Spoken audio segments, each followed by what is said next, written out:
Professor Loury in the Economics Department in the Watson Institute here. I'm with Briahna Joy Gray, who is the host of the Bad Faith podcast. You guys know the podcast? Some of you know the podcast. And we're here to have a conversation. I think we're still few in the room. We might as well go around. The subject, race, politics, and journalism, grows out of a conversation that Briahna and I had at her podcast, which launched a relationship here, a friendship, I think I could say, a professional friendship. And I hatched the idea that why don't you come up to Brown and we can kick it around a little bit, some of the ideas in the podcast and some of the ideas in the air. I tend to be thought of as a conservative sometimes. Don't get afraid, don't run from the room, it's okay.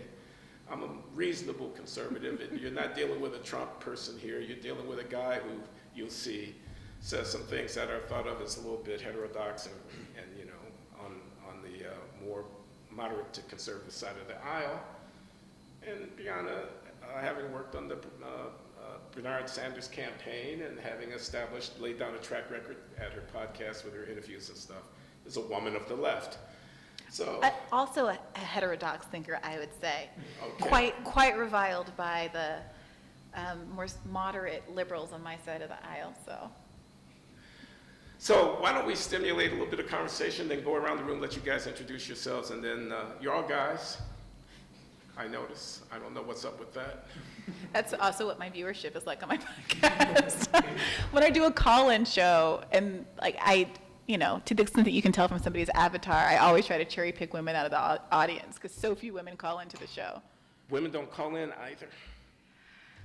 I don't know, man. I do not know what it's about. I've asked the audience. I don't know what that's about. Okay. We're going to start. I'm going to play this little clip maybe for 5 or 10 minutes. I am skeptical that just engaging in this, do better black folks narrative has any demonstrated value at all. That's an unfriendly way of characterizing my position, but sure, I'm sorry, I don't know. No, it's not inaccurate. It's not inaccurate. That certainly is one way of putting it.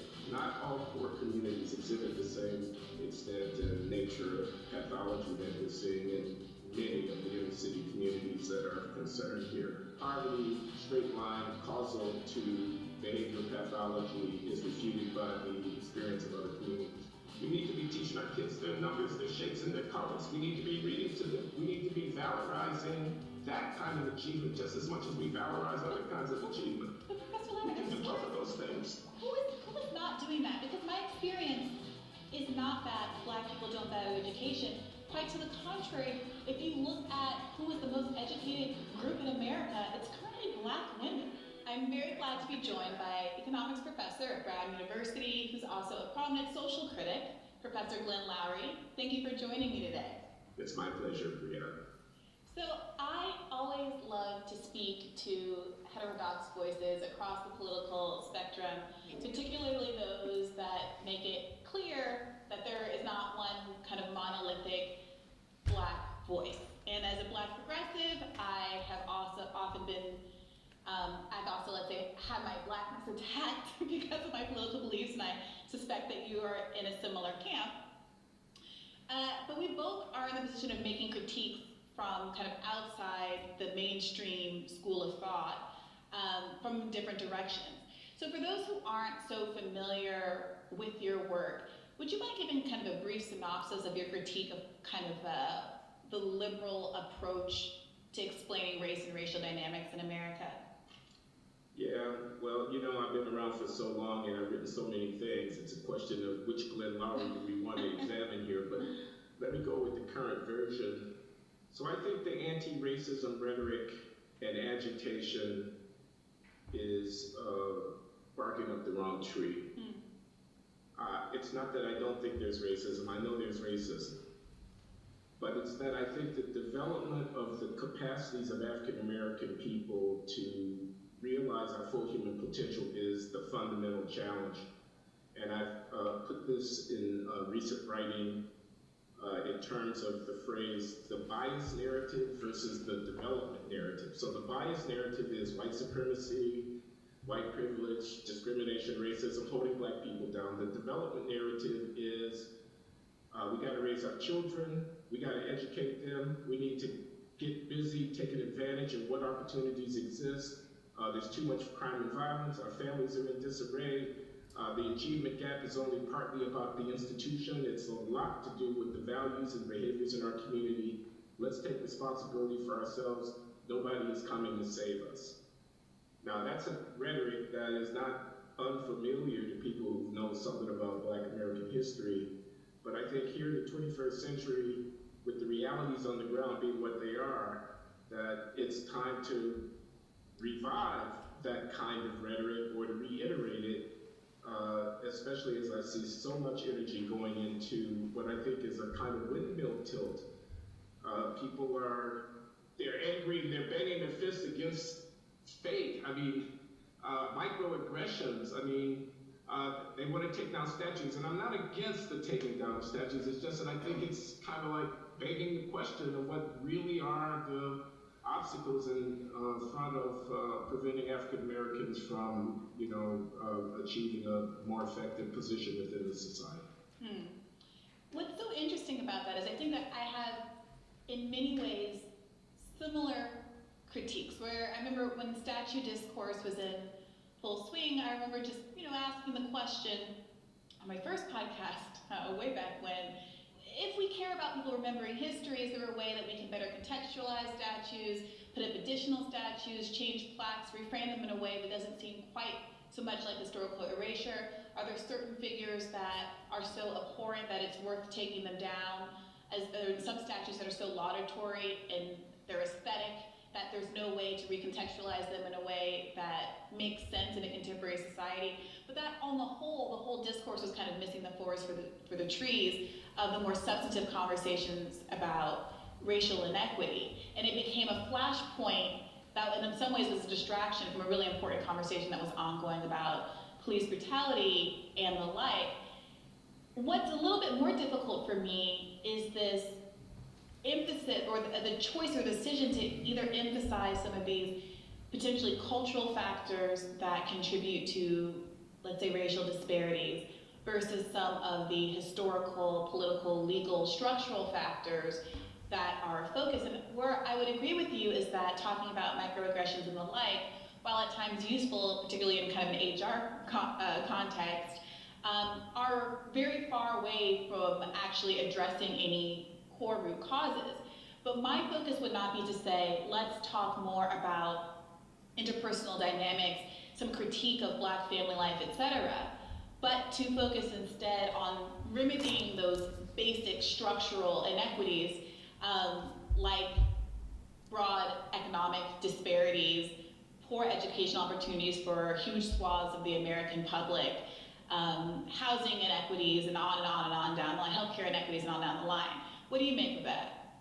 So there's a substantial ground of overlap there in the, let's not waste our time on relatively superficial and symbolic jousting matches about racial etiquette. Let's focus on fundamentals. As between you and me, there's a fair amount of common ground there. There's a big difference, however, and I respect the position that you just sketched, in wanting to look at material conditions, the economy, the nature of the welfare state, the safety net, and the things that we can achieve through legislation and that the government can do, in preference to talking about character, values, norms, morals, patterns of behavior in our community. And I, as I say, respect, although don't agree, and I don't want to impute a position to you that you don't hold, but many people who take your point of view about sticking to our knitting and let's get the social contract right, think that the behavioral maladies are caused by the material conditions. So violence, okay, we got high homicide rates, we got terrible problems in many cities, as I'm sure you know. And the idea is, well, if we had better jobs, if we had universal health care, we had $15 minimum wage, if we had a decent society, more union power, and things like that, and if we had, then we wouldn't have it. And what I'm thinking is, here's somebody who takes a pistol and they extirpate a human life, or they fire at random into a crowd. That's barbarity, excuse the word, it's a very strong word, that's awful human behavior. That should be condemned unequivocally. And if I find that behavior to be vastly overrepresented in my community, there's something within my community that is in need of healing. This is almost a spiritual argument. Now, you could say we don't have to choose between these two things. Right. And I could go with you that far, and you and I might not agree about a $15 an hour minimum wage and all of that, but we could at least be talking about that.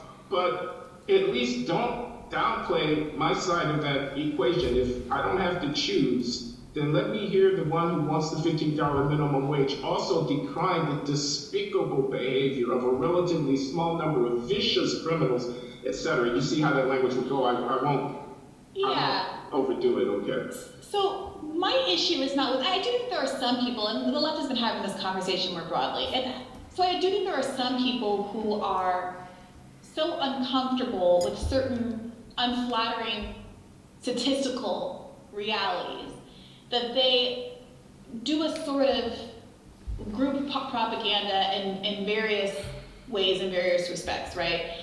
Where they will at the very least downplay certain statistical realities in favor of others because they have a political objective. And I agree with that political objective on the whole, which is to say, let's advance the policy solutions that are going to address the concerns of that group, as opposed to what the right tends to do with those on their face neutral statistics, which is to say these statistics are an excuse, are justification for withdrawing social support to those same groups. So it's not that I have any discomfort with, let's say, acknowledging the gravity of someone who murders someone else or to take life. But I think there's two things. One, I'm very conscious of the way that can be weaponized to achieve a political end that would exacerbate those harms. And two, I would quibble with the idea that there aren't enormous correlations with poverty, with geographic location, with the prevalence of lead in water, with upbringing and the presence of financial stability of parents and working parents and the ability to have food in the house and people eating breakfast before they go to school and early childhood education and all these things on down the line, the use of alcohol and cigarettes and pregnancy, all of these things have been shown to varying degrees to correlate with criminality and see much more ready explanations than cultural issues. And then, even if that weren't true, I would say that similar to the same reason that I get frustrated with liberals who say we have to culturally change the right, we have to eliminate racism before we do X, Y, and Z, I find the idea that we are going to culturally change any group, and that needs to be kind of like a first step to addressing these pretty grievous social harms, is kind of a fool's errand. Sure, I can sit here and kind of Bill Cosby style tell people to pull up their pants, and sure, I can tell white people to stop being racist, and I don't know what that's going to do. What I do know as a humanist is that there's people who are homeless, there are people who don't have health care, there are people who are food insecure, and that from a policy perspective, that's always, my goal is always to focus the public conversation on those things that we can actually address materially. This is not the first time I've had this debate. Sure. I think I should mention his name, Adonir Usmani, U-S-M-A-N-I. He's a sociologist. He teaches at Harvard. He's an assistant professor of sociology and social theory at Harvard. He and I have been debating exactly this. He's a man of the left, and he worries a lot about mass incarceration issues. And he's, I'm talking about Adonir, but I'm going to address what you just said momentarily. He has been arguing that he thinks the new Jim Crow narrative, Michelle Alexander and company, is overly simplistic, but he thinks at the end of the day that the root cause is the paucity of the American welfare state. It's the fact that we have, as a society, chosen, he thinks crime's a real problem. He thinks the rise in incarceration is largely a reaction against the rise of violent crime in the 1980s and after. But he thinks that what we did in response to the rise of violent crime was to basically throw people away in the jails instead of addressing ourselves to, as it were, root causes. And I have a couple of responses to that. One is, I think the evidence is less than compelling that throwing money at the root causes, whether it be the schools or whether it be various kinds of social services to indigent populations and whatnot, will deal with the problem of violent crime. That's a kind of rhetoric that we've been hearing a lot of, but I don't know if there really is good reason to believe that that's the case. I mean, you take the children born out of wedlock in single-parent homes and whatnot. Some people try to argue that it doesn't matter, that it's an irrelevancy, and I can't help but think, and I believe there's evidence to this effect, that it's a very important impediment to the full development and flourishing of African American youngsters, that there's so much instability in the interpersonal relations within the social matrix that children are born and so forth. Now, we can fiddle around with the welfare policy all we want to, but we're not really reaching the behavioral basis of the problem if we're not prepared to address these questions of values. And who are we? We are not the white supremacists. We are the African Americans who are most concerned about the well-being of our community. And there's a kind of dignity point here. There's a kind of point that, quite apart from policy, there's an issue of how you want to live in the world and what kind of people we are. And the evocation of wealth gap because of redlining and whatever, in the face of the tragic way that many people's lives are working out, strikes me as morally inadequate. And so again, I reiterate, let's have the argument about policy, but let's not avoid addressing to our fellow African Americans the questions about raise your children, keep your nose clean, live decently. There are right and wrong ways of being in the world, and you're not exhibiting what we want to value as an African American community. Professor, I guess I would say that it's not that we haven't been having that conversation. I don't know that there is any time that I can recall where there hasn't been a robust nucleus of conservative Black folks, perhaps best personified at this point by Bill Cosby, for better or for worse. Please. But have always, from Booker T through Bill, who have always espoused some version of that. And that doesn't, I certainly wouldn't deny, of course there's an economic reality that having a two-parent household, it infers an enormous amount of economic benefit, whatever the cultural benefits additionally may be, right? I think my entire generation is really smarting from the fact that apartments are, in major cities at least, are priced with the kind of expectation that it's going to be two people to a one-bedroom. And if you're a single person in a housing market on one salary, it is extremely difficult to live anywhere near your work in an urban center, for instance. So I don't, and when you say people have thrown money at the problem and it hasn't created an effect, I would say two things. I would say first that there are myriad instances where you can demonstrate significant effect by throwing money at the problem in a smart way.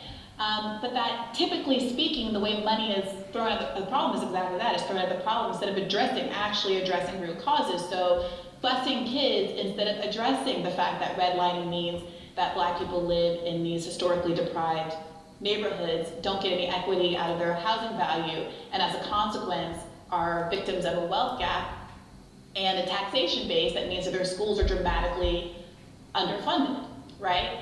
That the two things are, one, that I would kind of dispute the premise, but almost more importantly for the purpose of this conversation, even if you think that throwing money at a problem doesn't help, I am skeptical that just engaging in this, do better Black folks narrative has any demonstrated value at all. Okay. That's an unfriendly way of characterizing my position, but sure. I'm sorry, I don't mean to. No, it's not inaccurate. It's not inaccurate. That certainly is one way of putting it. It's one way of putting it.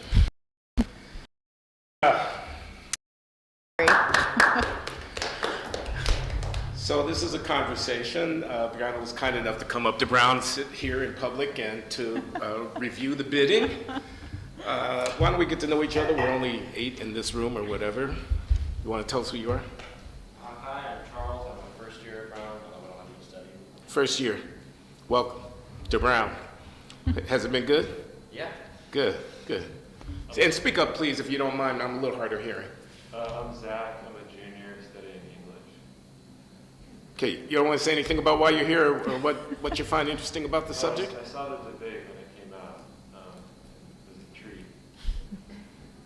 Okay, I don't know what the rule is about people taking their masks down when they speak. Is everybody okay with that? Is that, okay, so it would help me because I didn't bring my hearing aids. I apologize. I'm Brendan. I am a sophomore studying history, and I'm here to find it interesting also to cover this for Friday the Go. Okay. Hi, my name is Paul. I'm a senior studying philosophy and political science. And I've been a big fan of the show for a while, and I really like this debate, and I really liked... You like what? I really liked this debate, and I've also taken a class with Professor Loury, so it was very interesting. And I've liked a lot of the recent episodes too, so I'm interested to hear about everything. Okay, Paul. I'm Sam. I'm also studying political science and philosophy, and I'm here because Paul advertised it in our Marx class this morning. So, excited to come. Hi, I'm Briahna Joy in Africana Studies, and I'm here because Glenn invited me. I'm Patsy Grace, I'm a senior fellow at Watson, ditto. Brian and Patsy are my colleagues here at Brown, Brian in Africana Studies, and Patsy, you're with the Watson Institute, aren't you? Yeah. And are going to be guests at dinner tonight. Oh, wonderful. So, Nice to meet you. That'll be quite a conversation. She's so patient. you guys, if you could project a little bit more, if you could speak up, I might have a better chance of hearing you, but it's okay. It's okay. I know everybody's doing the best. I'm Noah. I'm a sophomore studying anthropology, and I've followed you since the Sanders campaign. So, and I've been meaning to take a class of yours. So Okay, Noah. soon, when I get the chance.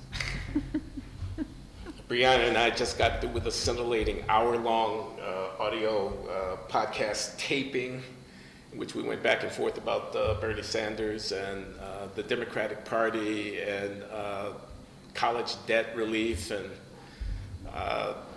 Medicare for all. So Playing we're the here to hits. talk about the future of Black America and about whether or not cultural arguments have any place in it. You heard my more or less passionate advocacy. We heard your effective rebuttal. You want to add anything? Yeah, I think my basic, first and foremost, I tend to reason from my first principle of as being a humanist. So my first question is, why does it matter? Kind of in terms of my broader policy goals, my broader ethical goals.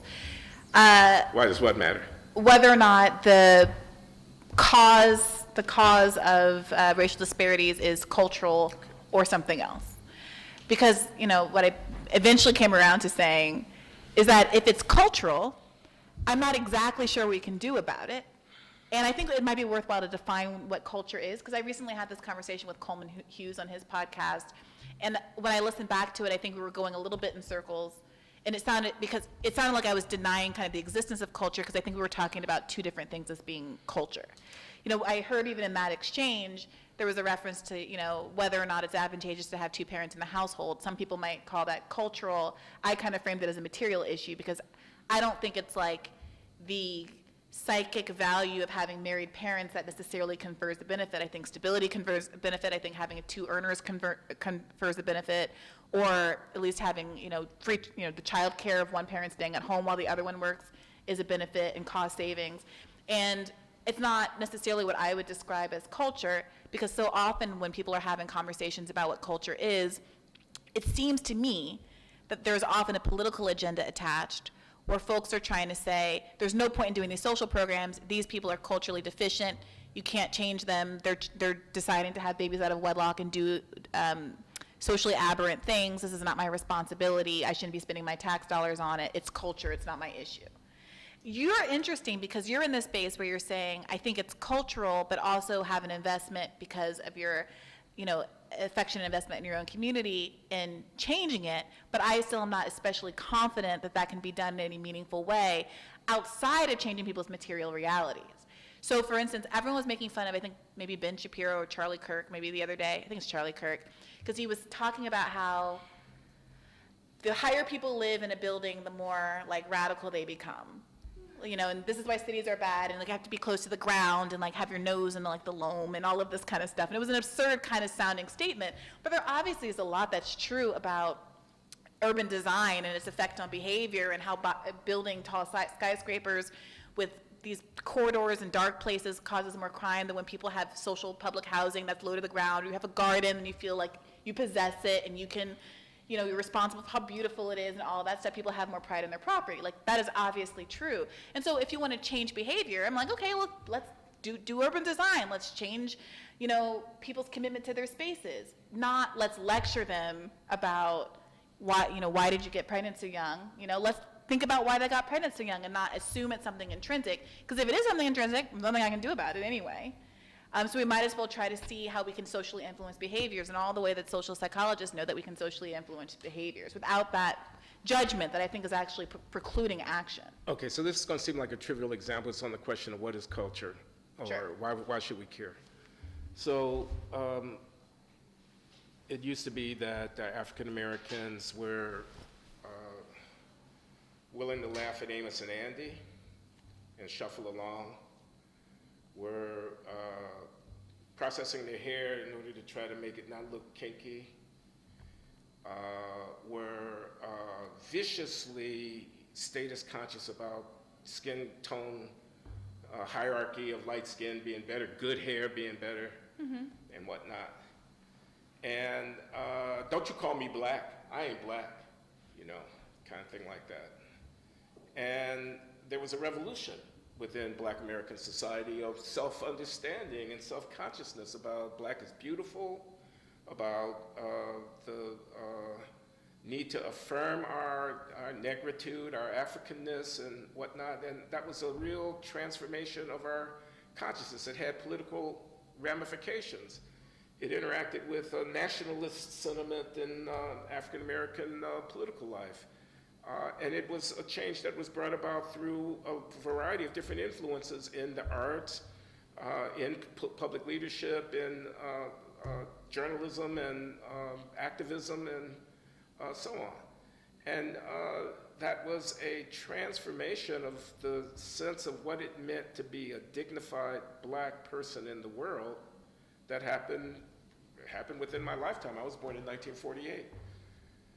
Does that register in your mind as something that was A, cultural, and B, was very much a good thing to have been brought about? And didn't get brought about by government policy, it got brought about by the internal dynamics of influence, leadership, and so on within Black American society. Yeah, so, I mean, culture is real. Culture changes. And I would argue, I mean, I'm not a cultural historian or a historian of any kind, even though I am a history of science and history of art undergraduate major. I never really cared for history. I feel as though it bore a relationship to Black people's political self-determination at the same time. So while you say Black people were happy to consume Amos and Andy and kind of relished straightening our hair and subscribing to Eurocentric beauty standards and all of that, I do think that when you were living in a white hegemonic space and subject to all of the advertising and the cultural signifiers and all of that that's going on, it's very difficult to escape those values. People in a contemporary context continue to find it difficult to escape those values. The values are changing and Black aesthetics are more influential and all of that. But, you know, so I think that that's one thing. And as Black people got more political freedom and were advocating in a really meaningful way at that time, I don't think it's an accident that Black and beautiful comes up at the same time as the civil rights movement, that it's all a part and parcel of people's political self-determination. And it happened, to your point, organically and not because of any directive from the government. So yes, I agree with you, but it's not entirely clear to me what role a government would play in changing culture. Now, have you by any chance seen the movie Claudine with a young James Earl Jones playing a garbage man? The movie's called Claudine? Uh-huh. I don't think I've seen it, but It's a 70s classic. My mother made me watch it. okay. And I bring it up because it is, one, has got Lynn Whitfield starring as the protagonist, and she's a maid for white families in the 70s, and she's got a bunch of kids, too many kids, 8 or something, a lot. And they live in the housing projects, and things are very rough. The kids get into trouble, but she's loving and she's doing her best. Father is absent. She meets James Earl Jones. They start a relationship, and one of the fascinating unintended lessons of the movie is the way our social programs, our current social policies, are designed to discourage her from having this relationship with James Earl Jones, because her welfare benefits were determined on her singlehood. And so he would bring things to her that he had gotten in the trash, a working iron, a lamp, and the social worker would come by the house, and the kids had to scramble and hide everything new, lest that they think she had more income or that there was a man living in the house. Because the second there's a man living in the house, which obviously would have helped the family, sharing rent, social stability, all the things we say we want, she would have been immediately cut off of those social benefits. And so I do think there's a way to change culture, if you want to call it culture, that she was a single woman with a bunch of kids and all of that stuff. But it's not by saying, gosh, Lynn Whitfield, go track your husband down and force him to come back wherever he is. Like, she has any control over that. The question is to say, what is it in our current social design that incentivizes this behavior or that behavior? Well, understand, I'm not prescribing a Bill Cosby recipe of lecturing people and wagging my fingers in their faces and telling them to be good. I'm saying, as we sit as intellectuals and try to get our minds around what's going on, taking on board and taking seriously the fact that patterns of behavior that may be reinforced for all kinds of reasons, and that become self-reproducing, and that have with them expectations and norms that then get adopted by people, and that affect the way that they interact with each other, and like violence, is a part of the problem. And whereas a lecture or a sermon may not be a solution, the act of lecturing and sermonizing, amongst other things, on behalf of articulation of a sense of self-understanding for African Americans, which we would pass on to our children, which we would echo in our voluntary organizations, like our churches and our synagogues, mosque, or whatever it might be. Could be a part of the conversation. So I want to put the value questions on the table, and I ask you to address yourself to this, not only for the efficacy, not only as a matter of cause and effect, if we do this, then that will happen, but also for the point of dignity, for the point of an affirmation of a self-understanding and a way of life that is honorable. I want to say that when we see amongst our own people ways of acting which are dishonorable, we should be willing to call them out. And the we here is not a political we. You say it can be weaponized. I agree that it can be weaponized. This is not running for Congress. This is a we that is internal to the community. I mean, I ask you, is the Nation of Islam, as a historical phenomenon within African American society, a cultural phenomenon? I think it is largely a cultural phenomenon, and I think the legacy of Malcolm X points out how important that option is in our advocacy, how everything is not politics, everything is not electoral politics. A lot of stuff is teaching our people to see themselves in a way that allows them to function more effectively in the world. So I hear you saying, and I heard it in the playback, a desire for a kind of almost moral accountability, an acknowledgement of a problem, even if we aren't yet to the solution stage.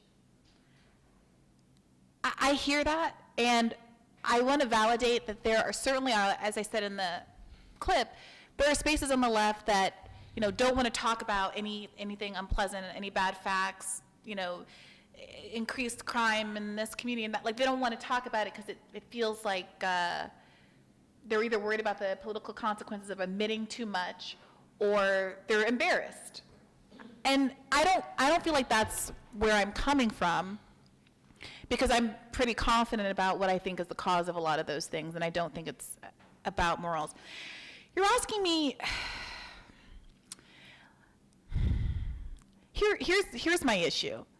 I guess you want me to, you're interested in whether or not I think it's you want me to kind of condemn people who have done the socially aberrant thing. There are some socially aberrant things that I'm perfectly happy to condemn. Don't kill people, it's bad. You know, don't hurt people, don't do a violence. I'm very comfortable saying those kinds of things. The bit where I'm supposed to say, you know, you really messed up because you got pregnant as a teenager. I mean, obviously no one wanted the person to get pregnant as a teenager. I have a hard time, I'm sorry. You know, they know they messed up and they feel like crap already. And I know that part of this is coming from a kind of a personal place where I reflect on, you know, my own family. And so much of this, I mean, my mother's somewhere going, Briahna, stop putting everybody's business out. But like, you know, my grandma, I think I've talked about it on the show before. My grandmother was a teen mother.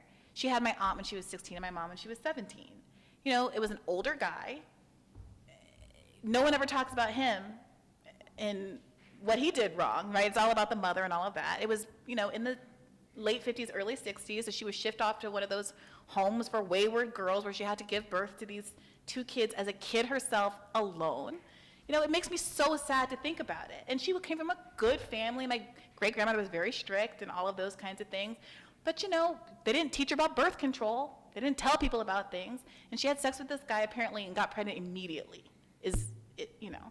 And she has still to this day a lot of shame about it. She got it together. She became a registered nurse. Everything's fine. She married my grandfather, not my biological grandfather, but the man I knew as my grandfather. But it's like, I'm struggling to see the social benefit.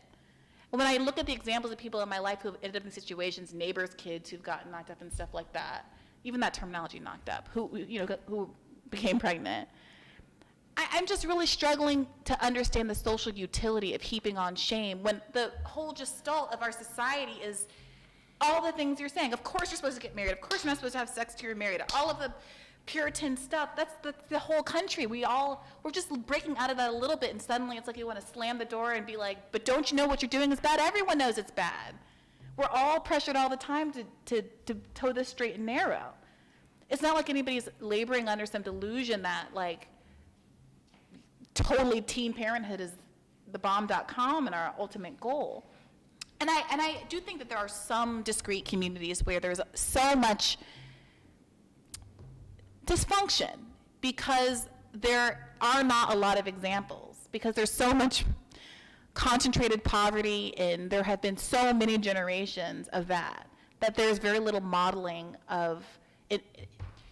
It's not so aberrant that people feel as much social stigma as they do out in the broader world. And maybe that's a problem. I mean, of course that's a problem. But I don't know if you fix that by just going in and saying that's a problem. I think you fix it by having sex education. I think you fix it by passing out birth control and having condoms in bathrooms and having universal health care so girls can be taken and go on the pill if they want to or get an IUD if they want to when they become sexually active because they're regularly seeing a doctor who suggests such things when it comes up. And to have educational opportunities so they have something to aspire to and not think, well, I don't have anything else going on, I might as well have this baby. Well, yeah, I'm for all of that. And I'm not for taking little girls who find themselves in a tough situation and badgering them or tattooing a scarlet A on them or whatever. And I have my own personal stories I could tell, but I won't tell them. Yeah, because you're a better child than I am to my mother. But I just have the feeling that the discourse, I mean, we don't have any trouble telling people about white supremacy, and we don't have any trouble teaching people that they're victims, and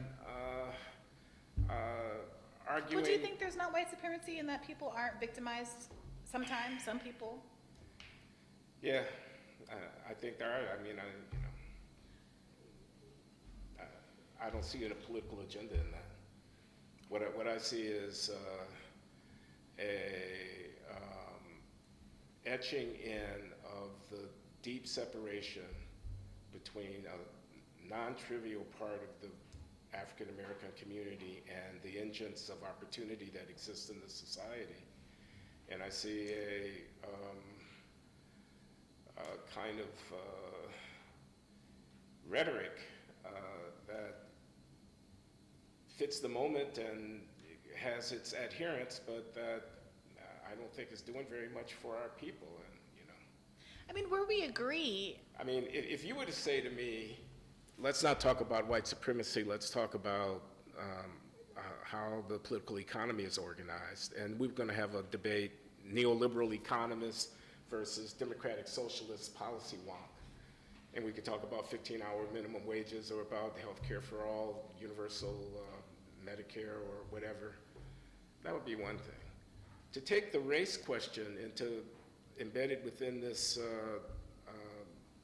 conversation about 200 years, 400 years, white supremacy and whatnot, I don't see any useful politics coming out of that. I mean, we've had a decade of that. We've had a decade of that with Black Lives Matter and policing and whatnot, and I don't, you tell me, you're the political operative. You tell me what the political fruit of the racial reckoning has been. I mean, I see a lot of book sales, I see a lot of chatter, but I don't see anything that's really touching the ground. And I'm saying all this to say, it's not as if I only want to give sermons about 70% of black kids being born to a woman without a husband. While I think that's a signature fact about our contemporary time with real consequences for the long-term development of our people, I don't simply want to say that. But I don't see this white supremacy rhetoric leading to any politics of repair and restoration for our community. yeah. One thing to that point about the out-of-wedlock stat is there's some fascinating statistics about men, and I experience this in my dating life. Men love to talk about how they don't feel financially stable enough. And a lot of men feel a lot of pressure to do that before they get married. Now, obviously, they shouldn't be fathering children either if they don't feel financially stable. But there's a relationship between people's kind of precarity or perceived precarity and their desire to get married and willingness to do the traditional family life that is economically and arguably socially beneficial. But I would agree with you that there are certain maximalist arguments about the nature of racism and white supremacy that I think are harmful because they're so maximalist, attenuated from any actual policy goal.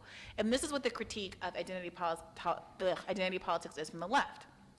It's that there's a cohort of people who writes the books and goes on the shows and buys the $6 million houses in Hollywood or wherever. I know it's not Hollywood because Hollywood's supposed to be bad, right? It's like poor. I don't know. It's like it's not a high income neighborhood. But don't ever talk about any of the things that are, I think, materially driving the outcomes they say they don't want. And they're collecting $90 million and $60 million of it is unaccounted for in the case of the Black Lives Matter national organization. We had that young man on the show. Black Lives Matter Global Network Foundation. Yeah. Sean Campbell wrote those 2 exposés in New York Magazine, and we have to have him back. So, from my perspective as a leftist, I'm frustrated that there is a way that everyone's figured out the race game, and Joe Biden thinks he can have Kamala Harris or appoint a black Supreme Court justice, which is well and good.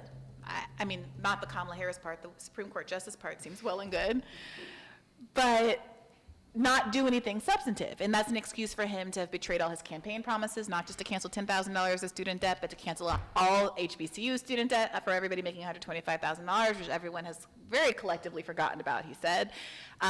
Saying to all the people in Georgia directly, explicitly, if you go and vote for Ossoff and Warnock and get us the Senate, we're going to send you $2,000 of checks. $2,000 checks in your bank account, explicit direct quote from Joe Biden, and then he immediately reneged and said, oh, it's the 1,400 plus the 6.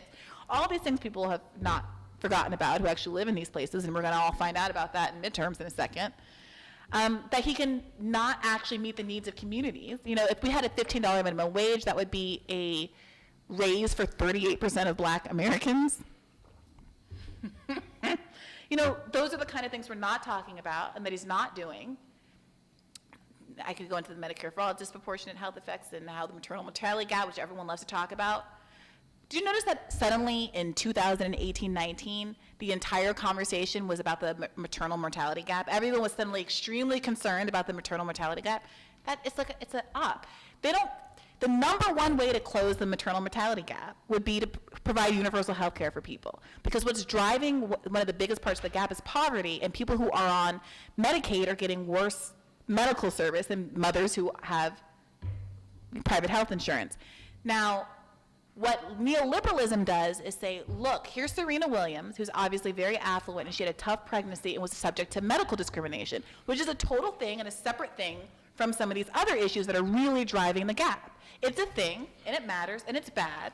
We should have black doctors not have so much student debt, so they have to go be anesthesiologists and plastic surgeons to pay it off and go back to their communities and service them, but never mind. Everything does tend to intersect when you're a leftist, though, I will say. But we got all these stories about Serena Williams because they wanted to remove it from this class issue, remove it from this material issue, and make it about, God, isn't it hard for rich black people? Every story, Philando Castile can get shot in his car by a cop because his taillight is out and he has a bunch of outstanding tickets that he can't pay because he is a beloved cafeteria worker at a school getting paid pennies. That's the guy in Minneapolis. I'm sorry, I honestly, it's a tragedy that I get Minneapolis? Okay. But we're not having a conversation about why the man. Philando Castile? Yeah. Yeah, that's Minneapolis. Yeah. We're not having a conversation about why the guy can't pay off $400 worth of tickets and is getting pulled over all the time. Okay. Instead we're talking about how, Oprah got racially discriminated against when she tried to buy a $40,000 purse, and how dare the store not sell Oprah the purse. Everything gets like, the tennis player, that black guy, Blake something, who got tackled outside of a hotel because it got racially discriminated against. I don't like that. I don't want that to happen. I get asked all the time to get people stuff in stores, whatever. I'm alive. The tennis player is alive. Philando Castile is dead, and acting like all these things are the same. My colleague Zed Jelani at the Intercept, I know, people have their takes, but he points out that 100% of instances of police violence are happening in neighborhoods under $200,000 a year. Now you can say that's a big range. Under $100,000 a year. Over $200,000 a year, there's like nothing, zero. None of this is happening in affluent neighborhoods. But you want to divorce the class aspect out of all of this. And that, for the left, is the issue with the race politics, that it becomes this maximalist, abstracted conversation where you can think giving your donation to some, Oberlin grad who is going to make a hype house for race videos in LA, that's social justice. Buying Kendi X. Wiley's book is social justice. Electing Barack Obama is social justice. Putting Ketanji Brown Jackson on the court is social justice. And some of those things might be okay. They might even be good. They might even be helpful. Ketanji Brown Jackson's probably the best of those because she at least is a public defender, and I stand public defenders. But the rest, it's a distraction. And all of these white liberals, these well-meaning white liberals, are eating it up. And they have no clue that the left even exists. They have no clue that the discontent even exists. And to the extent that a lot of the people who are unhappy are going to watch Tucker Carlson because at least he's talking in populist terms, they're just like, Red Brown Alliance. This is all racist tripe. I don't have to pay attention to these people. Their political disagreements or political concerns don't matter because of the aesthetics of their politics. They watch Fox, maybe they're white, maybe from the Midwest, all of these things. And so it goes unnoticed, and it's broiling, and it's gonna boil over. And I'm hopeful, I would love it if it got channeled into a leftward direction and we had a Bernie Sanders style presidency. But that doesn't look like it's happening because the Democratic Party is more hostile to the progressive populists than the Conservative Party is hostile to right-wing faux populism. How do you account for that? Let me ask you this. So James Clyburn is probably more responsible than any other single person for Joe Biden being president. Correct. You know the argument, South Carolina primary and him throwing his weight to Biden. 60% of black voters in South Carolina And that said was they a based black it on voting that. primary, and those are our people. And they did not choose your enlightened path. They chose the conventional Democratic Party path. What's up with that? Is it false consciousness?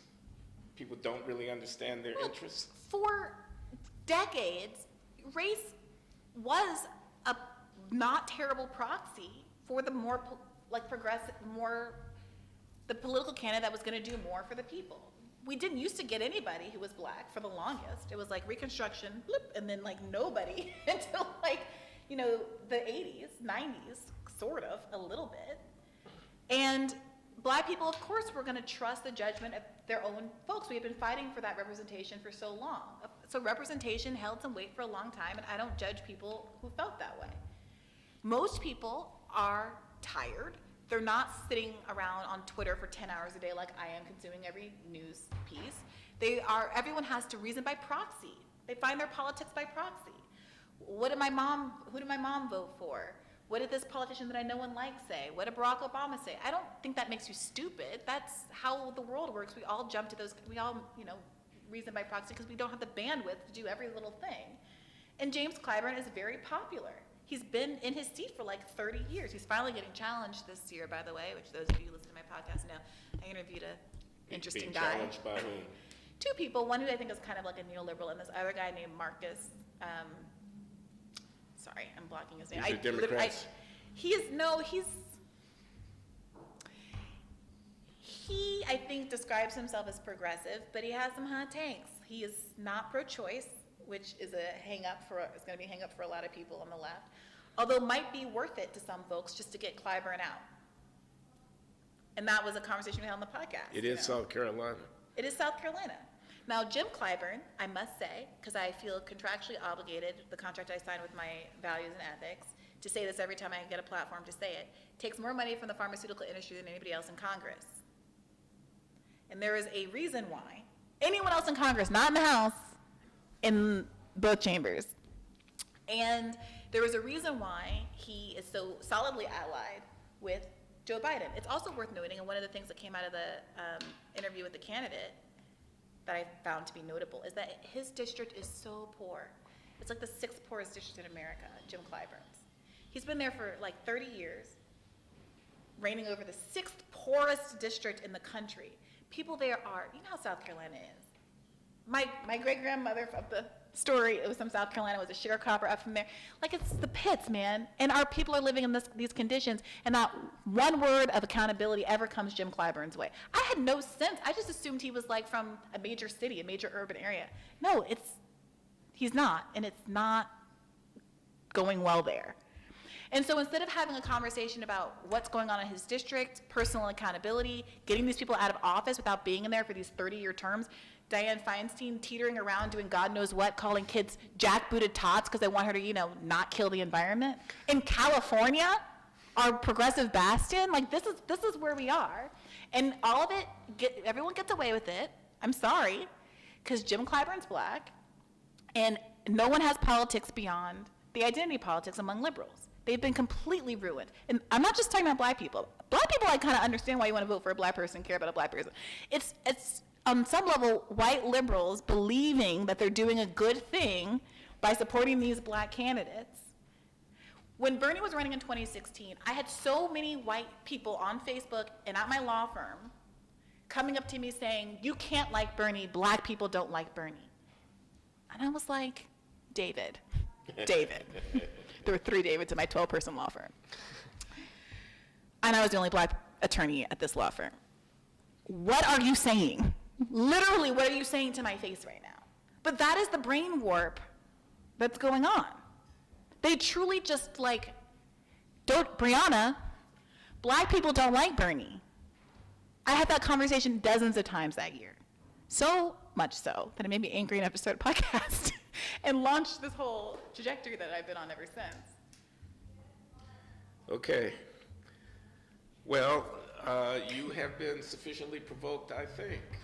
Why don't we have 30 minutes or so here for discussion? Why don't we open it up? And we're graced with the company of Briahna Joy Gray. And you've heard her, let's have some conversation with her. So the floor is open. Questions or comments, statements? You can speak into the microphone because we're webcasting. You can just pull it over and talk into it. Oh, It won't amplify your voice in the room. It'll just make sure you get heard by the audience in the recording. Yeah. You seem to be not super happy with the idea of this white liberal caring a lot too much about race. Over things. Not even caring too much about race, but using it as a... Having too superficial of an understanding of what's going on, that they will follow the lead of anybody who is black, regardless of their substantive politics. Yeah. The 2016 Bernie Sanders campaign was a lot more, I would say, catering towards this white liberal idea of even Rex Kennedy guilt. You mean the 2020 campaign? Yes, 2020 campaign compared to the 2016 campaign. What was the reason for that shift? People made that argument a lot. Can you just repeat the statement? 2020 campaign? It was catering more to like the To- identity politics rhetoric okay. than the 2016 campaign. And is that true? Well, I'm going to ask you what kinds of observations you made that led you to that conclusion. What kinds of things was Bernie saying that felt like that was the case? This is not my observation. I read Ezra Klein's book last week when he Yeah. came to visit, and he said that in his book. Yeah. Is that why everybody's saying this right now? He's such a I don't know. I mean, he wrote his book like, what? He's such a... He wrote his book a while ago, but Did he point to any evidence of that in the book? Or was this like a kind of a cursory statement? I can pull up the book if you want. Yeah, let's work on So that you don't while we're think it's doing true? this. What I observed, so I asked someone this recently. Who was I talking to? It was on the podcast. Who did I just interview? I was just talking to somebody who made this case, and when I pushed them to explain what they were talking about, they said, well, he says, oh, it was Norm, maybe it was Norm Finkelstein. They said, in every race, in every, you know, the little preamble that he puts at the beginning of the speech, welcome everybody, and we're going to make America better for blacks and Hispanics and Native Americans, and like he just runs through the list real quick of the kinds of people there are. And to me, that preamble is just a preamble that every, like, if you're, I'm sorry, triggered by someone acknowledging, like, oh, the diversity of this coalition is good, now let's talk about economics, I don't know what to do with you. Like, I don't think that that is enough to change the message. Now, I think what was true and what did happen was he spoke less about, not that he spoke more about identity politics and that was a problem, is that he spoke less about some of the core issues that drove the 2016 campaign, like corruption, hitting Hillary hard on that, talking about the banks, talking about financial fraud, being willing to name names in a way that he didn't with Biden, because I think he sincerely liked Joe Biden. But I am concerned that there's an emerging narrative, apparently thanks to Ezra Klein, that the real problem is talking too much about the reality of identity. The problem is that I don't remember, but I did hear him with my own ears make a statement. I mean, I love Bernie Sanders, so it's, but I'm like, this man doesn't understand race. He doesn't think race is important, and race is important. Class is hugely important. So that's so I interesting. cannot remember, but it's not reading anybody, but it's something that he said. So you two are kind of Answers saying your different question. things. You're saying that you felt like he didn't talk about race, or he was That talking he about didn't it. appreciate He didn't understand the race, and- importance of race. But the narrative from Ezra Klein is that he talked about race too much. And those aren't just like opposite things. Yeah, let's hear it. Read it into the record.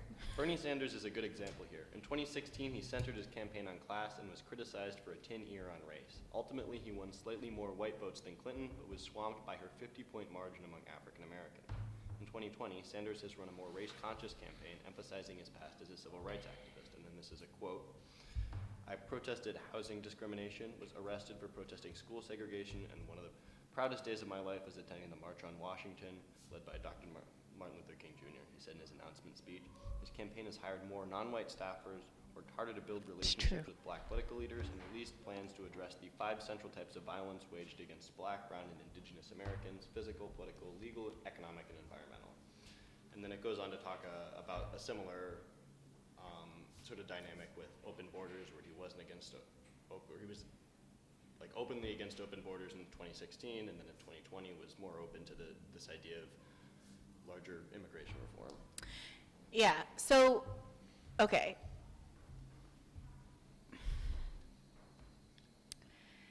I think in an inaugural speech, I would ask you who, anyone, anywhere, doesn't say something about why they're going to be good for one of the major constituencies in America. If I put up Joe Biden's speech, who won? This is an argument about like what hurt Bernie, right? Okay, if I pull up Joe Biden's speech, who fully is the president of the United States right now, I promise you he's going to say a lot of things about what he's done for black people over his life, which is Nothing good, but he spun it into something good. Joe Biden spent time decomposing on the campaign's trail, talking about how he was a lifeguard at a black pool and how all the black kids love to touch his leg hair. He lied several times. He lied about getting arrested with Nelson Mandela. He lied about participating in civil rights marches in Delaware, which I only recently discovered has a huge black population. It's like Wilmington is like 50% black. And all of this stuff. He talks about it nonstop. No one's saying Joe Biden failed to win because he talked too much about race, right? So what they're doing is, Bernie can't win. In 2016 rather, to everyone's point, everyone argued that he was bad on race because Hillary Clinton got more black voters. It wasn't ever really a substantive argument either, that he said something and did something. They tried to get him once. He quoted some racist in his book, and it's a book on, he reads the audio recording, so there's Bernie Sanders' voice reading the racist quote using the N-word, and at one point someone tried to get him, like, Bernie says the N-word. I mean, they tried stuff like that, but nothing really stuck. I agree with you that there were moments where I felt he was tone deaf. For example, I begged him once to please stop telling the Martin Luther King story, because I knew that there was a hostile audience that was gonna take it as, what have you done for us lately? You can't keep rehabilitating this Martin Luther King story as evidence of what you're going to do for black people today. And Bernie's entire policy agenda is great for black people, and I was trying to help him understand how to characterize what he's already doing in that light. Because I know that we live in a world where you have to label something as a black specific policy, or a lot of people aren't going to care about it. And this is another one of my pet peeves.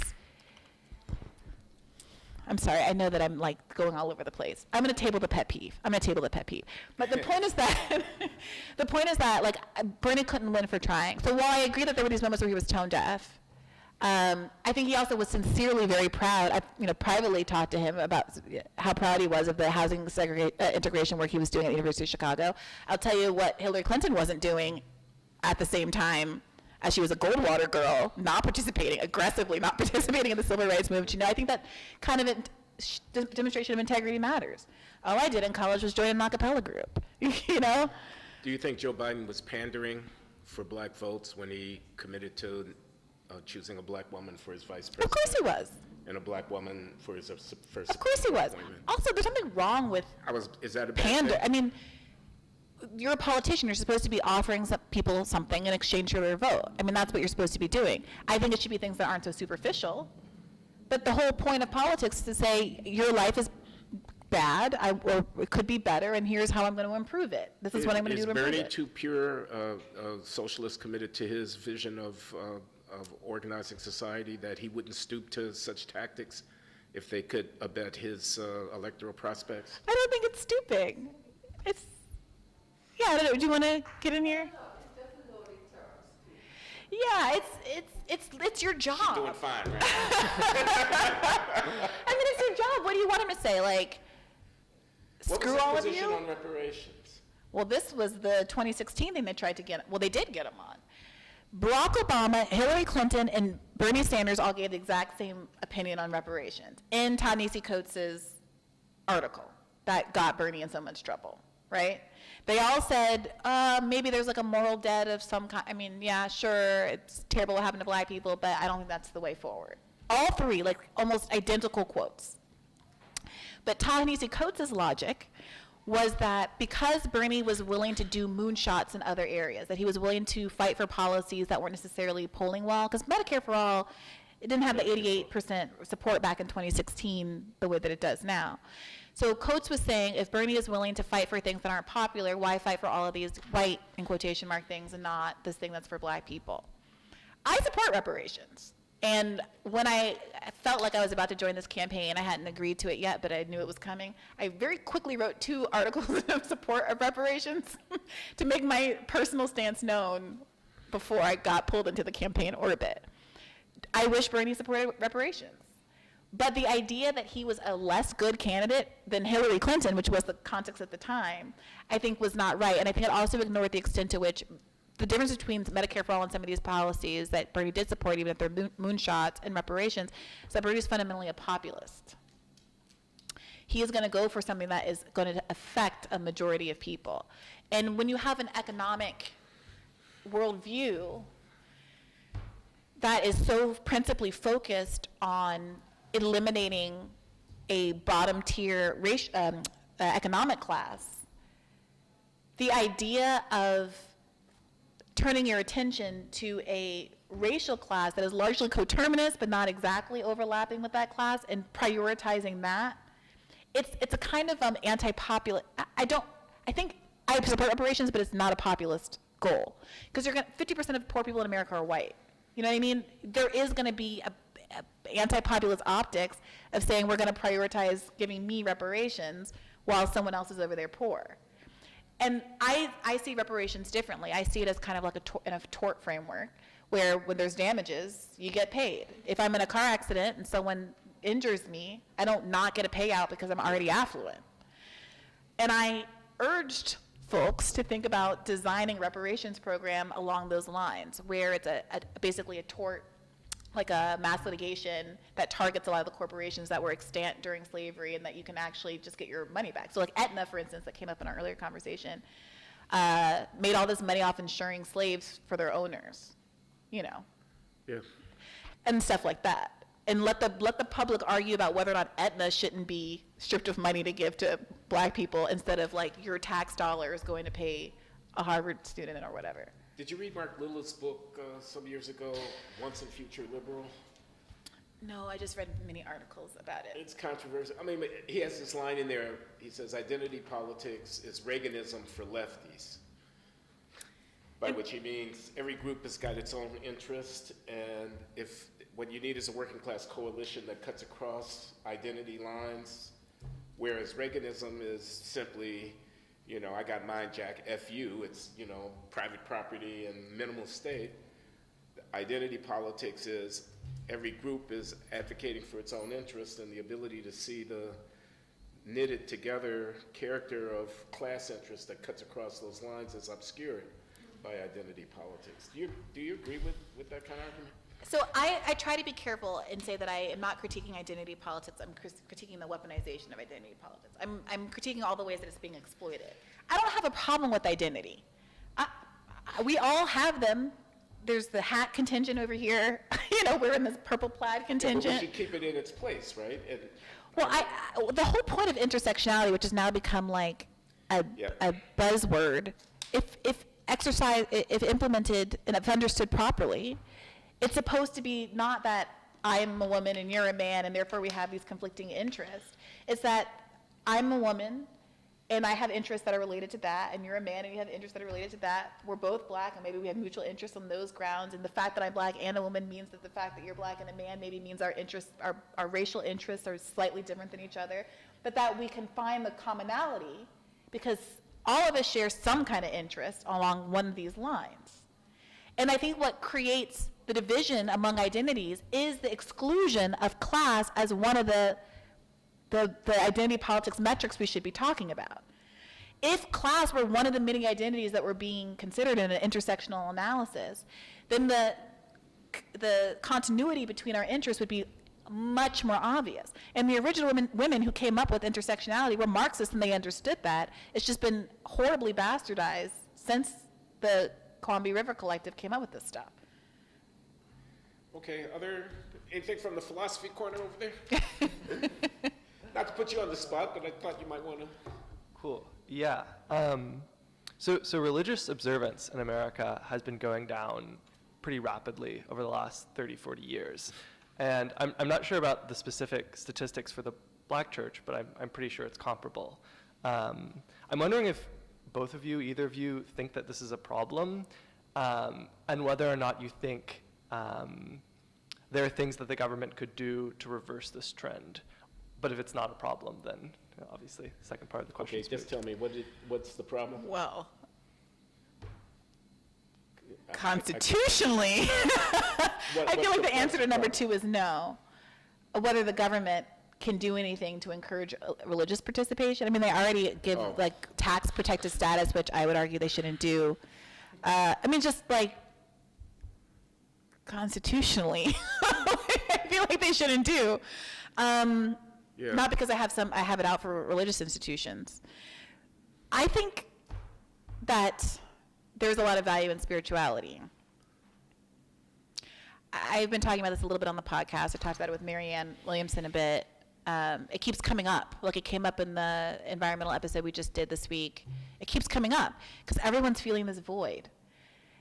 Everyone's feeling this void. A lot of people who are from Bernie land, I think, were really fulfilled, if in retrospect, on a spiritual level, by the sense of community that came with getting behind a campaign that framed its objectives in moral terms. Our politics doesn't really talk in moral terms unless it's just judging the other. You're a deplorable, but there's no real substantive conversation about what kind of society do we want to be. Do we want to be a society where there's a zillion million empty homes? I'm sorry, I don't know the exact number. Or when there's only 500,000 homeless people? Do we want to be a country where billionaires get 30% richer in the middle of an economic crisis, overwhelming majority of Americans support a wealth tax, and somehow we can't get it implemented? Do we want to be a country where people die because they can't afford to pay for medical services? Do we want to be a country where if I'm rich and I want to go to Brown, I pay the sticker price of, what is it now, $60,000 a year, $70,000, what are we now? Okay, and if my parents don't have $60,000 a year, I have to pay an 8% interest rate, and I pay $250,000 for that same education over the course of a 10-year or 20-year loan. Is it just prescriptively, what kind of country do we want to be in? And I think with Bernie really, I'll speak for myself, when I heard him talk in 2016, it felt like it gave me permission to connect my morals and values and my politics in a way that I never really expected to happen. And when he went away, I think a lot of the infighting on the left and stuff is because people didn't know where to put all of that energy. And they really felt a loss, like a spiritual loss. And so that's all to say, I do think there's a value for spirituality. I don't think it's necessarily religion. Every religion was invented at some point, and I am fully confident that we can improve upon what's been done. But I do think it's useful, and why I think there's an interest in people like Marianne in having those kinds of conversations and relating to each other on a human level, and not starting with how we can pay for it conversations, understanding that we're in the richest country in the history of the world, and I have like a moral debt to you as another human being, even if you've transgressed, even if you've committed a crime, even if you had a baby out of wedlock, I care about you. Bernie gave us permission to care about other people. I miss that a great deal. Now it's all, you voted the wrong way, and so you deserve to get killed by this hurricane or whatever. The lights went out in Texas, you shouldn't have voted for a Republican. During the winter power outage, all of that kind of disgusting stuff. And obviously Republicans say that stuff too, but it's disgusting.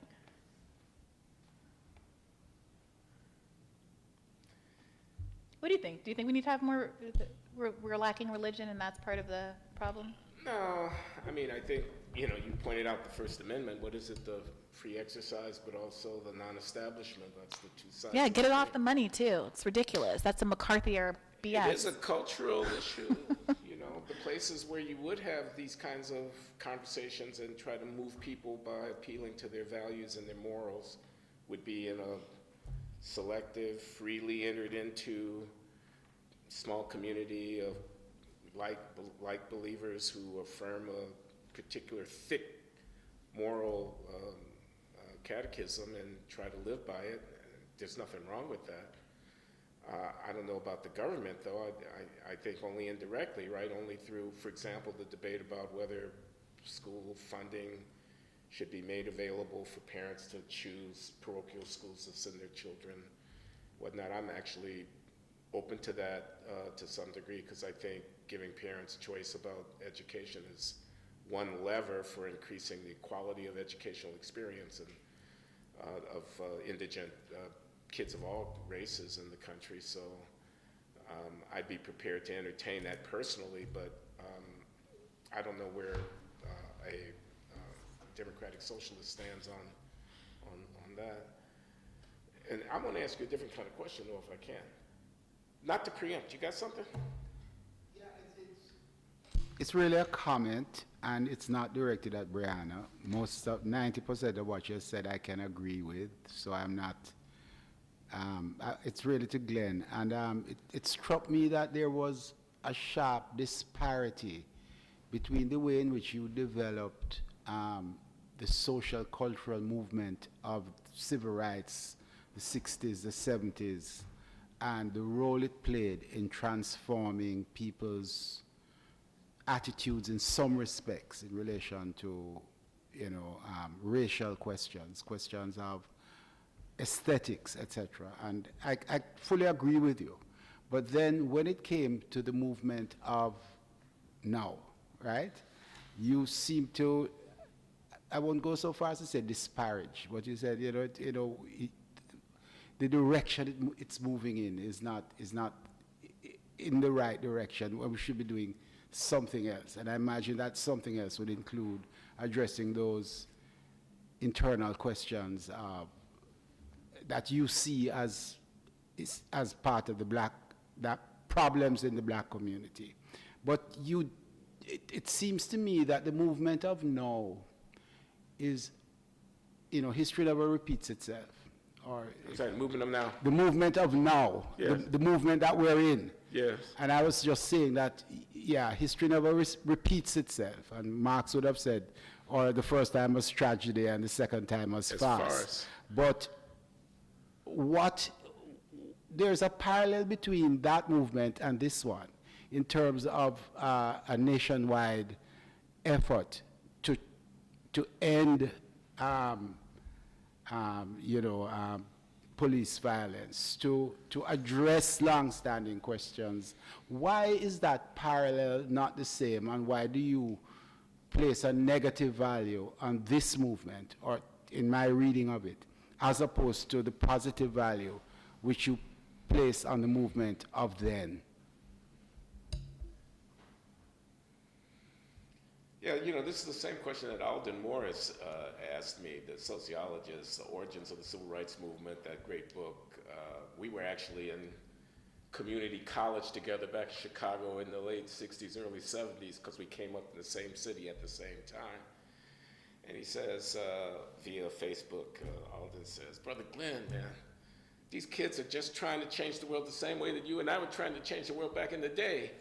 They're just in a different register, they're speaking in a different voice, but they are trying to change the world. They need your help. They need your wisdom. Join them. And why have I not done that? Why have I not been able to look past the misgivings that I might have about this or that aspect of being myself a man from the middle of the 20th century? The 21st century is a different world. There's different things going on.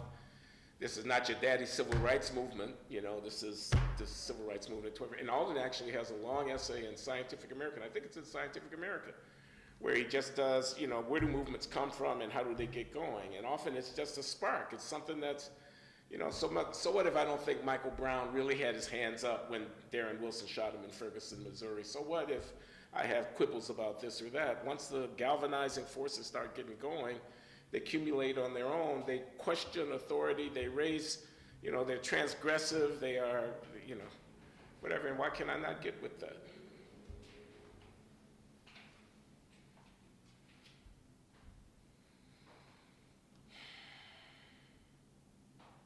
It's a good question. Talk about it over dinner. Talk about it over dinner. I was hesitating because I wasn't sure if I could direct comments at Glenn. At me? Yes, but I heard Brian. Following up on Brian. I don't have questions for her. Oh, okay, well, I'm so glad. No, the questions are for you. They're not for her. Okay, that's the fine. Comments. Okay.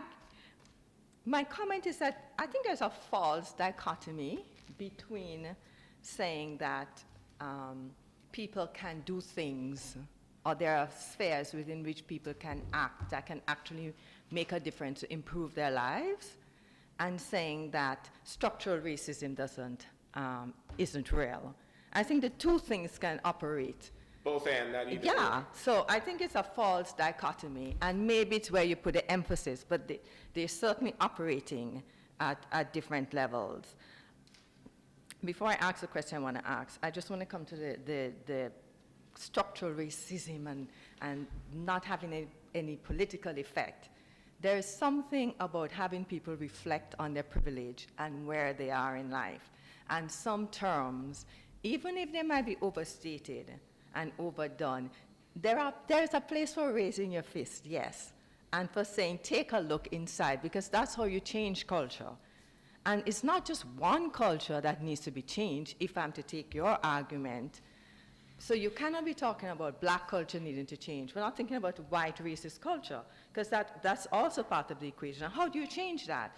And these things are there's a dynamic. It's not, they're not operating in separate realms. So those are my comments. The question I have is that argument about culture, does it translate to class? Does it translate to white America, white poor America? And do you use the same kind of arguments to say, because it sounds very much to me like the argument, the capitalist argument that says people are poor because they're not working hard enough.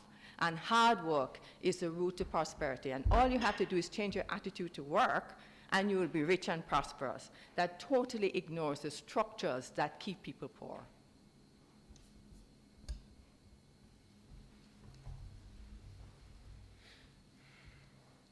Well, if I'm worried about behavior, I should be worried about behavior like opioid behavior and like, whatever. So I'm worried about white behavior, et cetera. And if I'm looking at out-of-wedlock births, I'm looking at a change in the society. I'm looking at the way that men and women are interacting broadly. I'm looking at what's in the popular culture. Black people don't control what's in the popular culture. We've seen a secular increase in single-parent families across the board. It's up to high 30% in the population as a whole, maybe 70% amongst black Americans, but 25% amongst white Americans and so forth. So I grant the point that if I'm speaking to the country about how it is that we raise our children or how we conduct ourselves in society, I wouldn't want to give a racial coloration to any such rhetoric. I would want to, if I were going to engage in any kind of hortatory or exhortation, calling the higher ground or whatever as a matter of national discourse, I would want to do it not in a racial but in a transracial or a more universal tone. I think if I were speaking as an African American, quote, to my community, close quote, and I start with nobody is coming to save us, which is a political observation that, basically at the end of the day, we can wail and we can moan, but nobody is coming to save us. And again, I point to the Nation of Islam and the kind of defiant, independent, et cetera. I think it's quite okay to say, call black people to higher ground as the, rightful living up to our responsibilities to our children and to our ancestors. And this would be a nationalistic kind of discussion. It wouldn't be a black nationalistic, an intra-African American conversation. It wouldn't be a political conversation. Telling people that they wouldn't be poor if they were, I wouldn't say that. I don't know about a $15 an hour minimum wage, but I say that because I'm an economist, and I think what you want to do is you want to subsidize the wages of people. You want to allow the wage in the labor market to be whatever it is that the interaction between employers and workers generates. And then when you see the wages are too low, you can step in and subsidize that. You don't price people out of the labor market by mandating that employers pay everybody $15 an hour. This is just me, and this is more of almost a technical objection, or whatever. But if I'm doing a COVID relief package and I so structure it that it pays people more to stay at home than it does to work, that get actually literally more money from sitting at home for not working, it's okay to point out that has really bad incentives. You don't want to do that. That's not the way to structure your effort to assist people. Why? That kind of thing. Why? What's the bad outcome? If people are being paid so little, then it makes more sense for them to stay home. Let's say what it often happens is that because childcare is so expensive, people divest from the labor market because they have to pay, $20,000 a year for childcare more in areas like this, urban areas. Then why should they work? Isn't that the market? Isn't that the whole supply and demand core of it? And you said, you seem to believe that there's some minimum wage. You said if it's not enough, let's No, what I just said prorate. is if you want to help people, subsidize their wages, don't mandate a minimum. So if they're getting $8 an hour or 10, So like a UBI? you can give them a $7 an hour subsidy. You simply don't mandate, because when I mandate $15 an hour, what I'm doing is I'm telling the employer, don't hire anybody who's not worth at least $15 an hour to you. But if I install a subsidy that tops off the wage up to $15 an hour, you find a job, you and the employer come to an understanding about what he's going to pay you. It's $8 an hour, not 15. Okay, we're going to give you $7 for each hour that you work out of the federal treasury through an earned income tax credit, so that the net effect will be that you'll be bringing home $15 an hour, but the employer won't be forced to hire somebody who's only worth $8 or $9 or $10 an hour at the $15 wage, because they're not going to do that, and you're going to price people out of the labor market. That's that argument. Doesn't that incentivize the employer to just get away with this, like $1 an hour? Isn't that just a benefit to all of these employers on the government's dime? I don't know that I. It sounds like a subsidy to the Well, employer. you can't force the employer to hire somebody. You can tell him what wage to pay, and if you do that, he'll not hire anybody who's not worth that wage to himself. I mean, the argument that a lot of the lefts are making right now is that markets are inefficient, that people aren't getting paid the value of their labor, and what happened during COVID was that people had finally enough economic flexibility. I mean, we're making people, I mean, really think about it. $7.50 an hour, what costs $7.50? This is like, It's a low wage. There's not an argument about that. And if we could make the wage anything we want to, why make it 15? Why not make it 25? it 100% should be 25. Let the record reflect that if it was I mean, adjusted there's for no free lunch. inflation. I'm sorry, I'm But the it's not free. I mean, messenger with the bad news. You cannot simply legislate people to be worth $25 an hour. But You have to Professor, enhance as their an productivity economist, to make them worth productivity is up. $25 an hour. Productivity is so much higher than it was in the 1950s when the inflation adjusted minimum wage was closer to $25 an hour. Well, I think I have many questions about a lot of things, but the one thing I would say on this specific point is that like a potential way to get around this problem is one of the benefits of a federal jobs guarantee compared to a federal minimum wage, where if all people are guaranteed a job that they could go work for that paid them $15 an hour, you're not restricting the employer from hiring someone at $7 an hour, but you're telling all workers that You'd they be would only forced to pay that, or else no one would come and work. Exactly. So that's the market. Exactly. That's the market. And Everyone so, loves yeah. markets until it starts to hurt the people with the money and help the people without it. I do have another question. Well, I have so many. Okay, one thing that I just want to say to Professor And Loury. then we're going to have to conclude Yeah. because we're at the hour. Yeah, so this goes off of points that were made earlier, I think, and it's not more of a comment, but I'm reminded of something that I read in one of your books regarding there's a specific name for it that you give, but I don't remember the argument regarding the taxi driver who has a racial bias, who refuses to pick up black people because he thinks that they might rob him. So then all of the black people that would otherwise take the taxi are then forced to walk home or take the bus, and the people that he ends up picking up do rob him because those are the people that are now there, and therefore proving his bias towards him. I wonder if a similar argument, though with like relatively substantial tweaks, could be applied to the culture debate that you both were having earlier, in that by a government that in the very recent past has engaged in substantial racially biased policies, including redlining and other things, that have placed black people in the position that they are today, that because of that discrimination, because of that potential hopelessness that they have been, that they have felt because of the actions of the government, they then engage in these cultural practices that are problematic, and it creates this cycle that operates in a similar fashion of creating the truth because of the government's inability to operate properly or to effectively counteract that. And so that the way to break that cycle is relatively serious government intervention, as I think someone like Briahna might hope for. So the system's always been rigged. And I hear a version of this in people. Yeah, totally. The system is rigged. against me. That's for not racial quite what he reasons. said, I don't think, but I don't want to put No? words in anybody's Sorry, mouth. I don't wanna- I heard him say there could be a vicious circle of cumulative causation where the historical mistreatment of African Americans might lead to patterns of behavior that then lock them into into a low status. Well, Did I and get that like low status generates the culture that you're problematizing, and so that it's Yeah, like- because of a condition of poverty, as well as a true feeling that the government, the state, the society that they live in doesn't give a shit about them. They go commit violence, or they Why have were children out of gonna be wedlock, discriminated against? and then because of those things, they continually lock themselves into this position in the ways that you've described, but also create a truth for certain people to justify the lack of assistance being provided to them, because it's actually really just about their culture. Well, that actually is the argument I make in The Anatomy of Racial Inequality from 20 years ago. That sympathy, I call it biased social cognition. I say people need an account.